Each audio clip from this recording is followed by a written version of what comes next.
Hello বন্ধুরা, সবাই কেমন আছো? আশা করছি সবাই ভালো আছো। তো আজকের টপিক হলো শ্রীমদ্ ভগবদ গীতার প্রথম অধ্যায়ের 25তম শ্লোক। অন্য দিনের মতো শ্লোকটিকে প্রথমে পাঠ করে মানে বুঝবো, তারপর বিস্তারিতভাবে আলোচনা করব।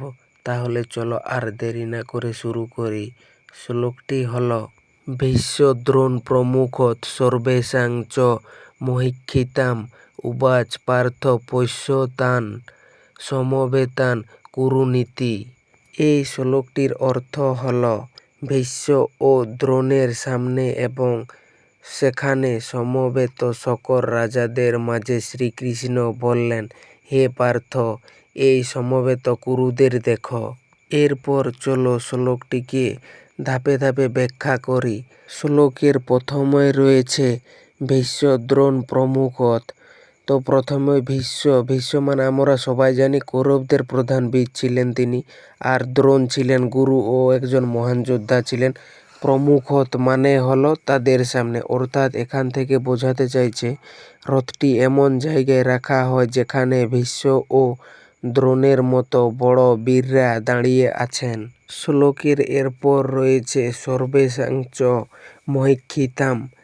এখানে মহিক্ষিতাম মানে হলো রাজারা, অর্থাৎ এখানে বলছে যে অন্যান্য রাজা ও বীর যোদ্ধারাও সেখানে উপস্থিত ছিলেন।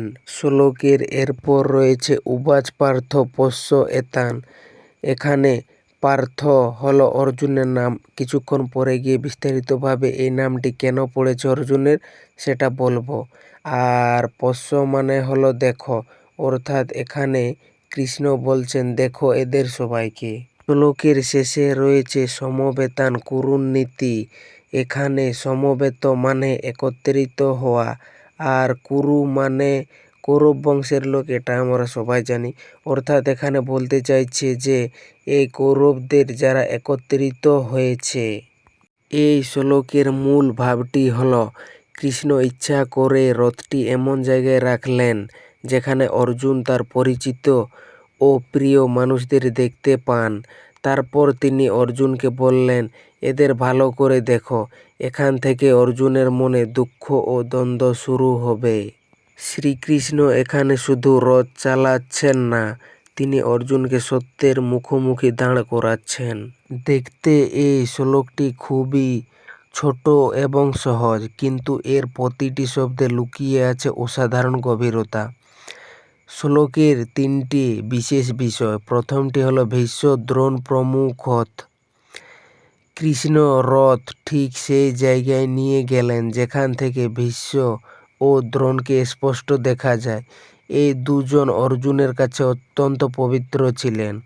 ভীষ্ম ছিলেন পিতামহ, যাকে অর্জুন শ্রদ্ধা করেন পিতার মতো, আর দ্রোণ গুরু, যার কাছে অর্জুন ধনুর্বিদ্যা শিখেছেন।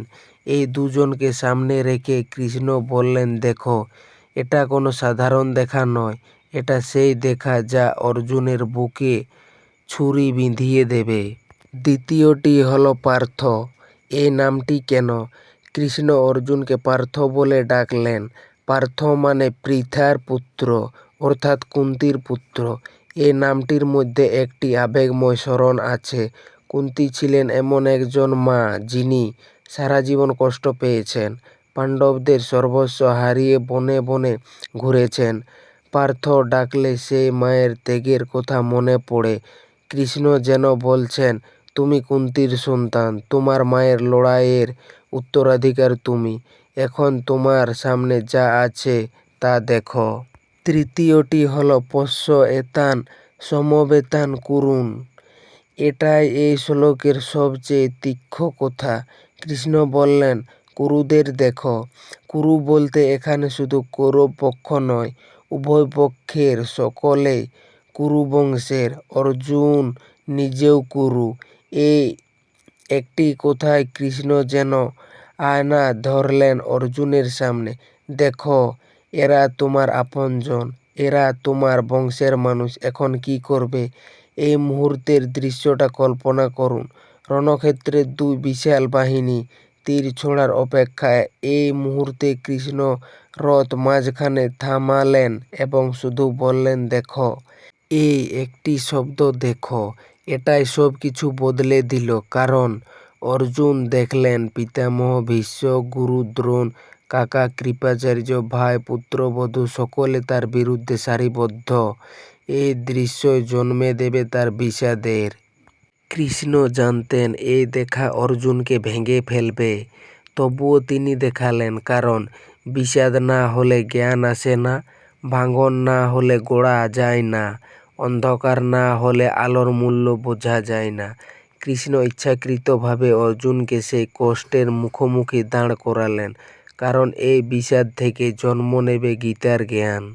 যদি সহজ উদাহরণস্বরূপ শ্লোকটিকে বুঝি, তাহলে ধরুন একজন ভালো চিকিৎসক রোগীকে তার রোগের সত্যিকারের চিত্র দেখান, যতই কষ্ট হোক। কারণ সত্য না দেখলে চিকিৎসা হবে না। কৃষ্ণ এখানে সেই চিকিৎসক। তিনি অর্জুনকে সত্যের মুখোমুখি করলেন। দেখো বাস্তবটা কি। এই দেখা থেকেই শুরু হবে অর্জুনের আত্মিক চিকিৎসা। এই শ্লোকটির থেকে আমরা আমাদের জীবনের প্রয়োগের কিছু কথা পাই।